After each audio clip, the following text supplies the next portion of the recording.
Hello, good morning, and welcome to my channel Path to AI.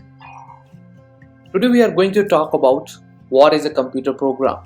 Yes, the basic about the computer program, and before going into the computer program, let's understand how you human communicate. Yeah, so the basic way we used to communicate with each other, and the language is the one of the most important factor in that. We use different languages like English, Hindi, German, French, Spanish, Chinese, etc.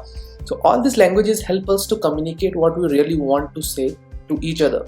And this way, if somebody, let's understand, like if I don't understand German, and if somebody is speaking in German, like it's very difficult for me to understand what the other person is saying. And same way, if I'm speaking in English and other person don't understand English, it's a one-way communication. So in order to understand what the other person is saying, it's really important to know the language exactly. So that's the whole thing about the language. Now in order to understand what computer is understanding, right? How computer understand it. So computer understand in terms of 0 and 1 in binary. We all know that. But how we going to communicate into 0 to 1? We need a language to communicate with the computer. Exactly. So that's how the whole computer program is all about. Because we need some high level language like English, which we know, to order to communicate with the computer. Now, what is a computer program is? So computer program is a recipe, right? Let's take an example. You want to make a cake. You know it's a recipe. You have to take all the ingredients, you have to mix it into the right proportion, and then you have to follow a process to bake it, and your recipe will be ready, right? The best cake will be ready. Same way, it's a computer program. You need to have their ingredients. You need to know the process, which ingredient to put it in first, and then you will ask them what it has to do, and then your computer program is ready, and that's how your computer will understand what you need to do. So that's a very brief and simpler way I like to put what is a computer program. So as we know that in communication, especially in English language, if you want to communicate, the basic building blocks of any language is words. Yeah, in English we have those words like the, and, is, a, and there are all different alphabets we have which make those words, right?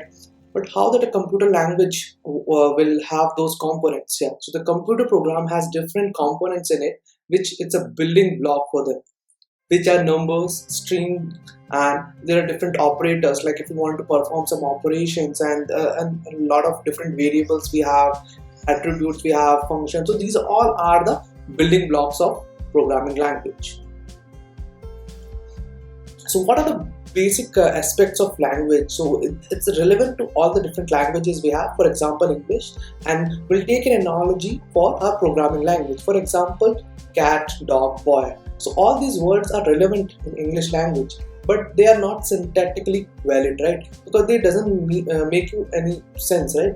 Does that make you any sense? What does that cat, dog, boy is you're trying to say? No, right?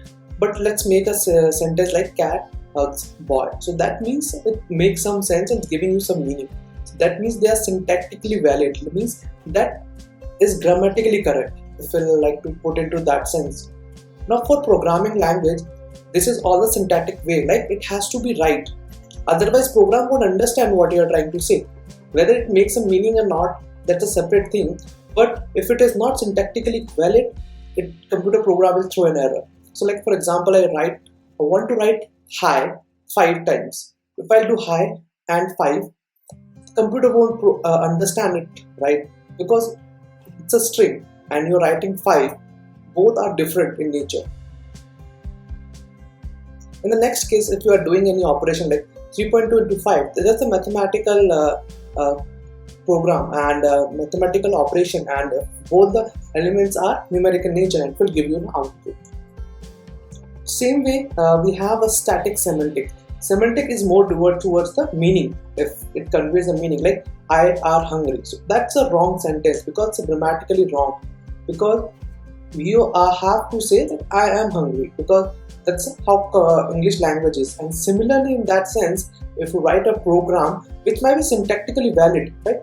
3.2 into 5. But if you write 3 plus hi, that's semantic error because that doesn't mean anything. That's again that's an error. So there are two ways we have different aspects of language. Semantic is more about the language or the meaning which you want to convey. So in computer program you get lots of bugs, and the major bugs which you get are two types. First is the syntactic error which we see, and that's easy to caught because computer itself and the program, the interpreter or whatever system or language you are using, it automatically throws an error and you can easily correct it. But the major problem happen is the semantic error. When you want the program to do something, but it's doing something else and you don't know why it is doing it. That's called the unpredictable behavior, and sometimes say that code is not working as per what you want. That's a semantic error. We really want to get into what the different meaning it is taking as per our logic. So that's what the semantic error is. And but there are sometimes we get different meanings and different errors. Because of that, your program crashes or stops running or gets run over for infinite loop, and there could be some other error also. So that's about a computer program. Thank you.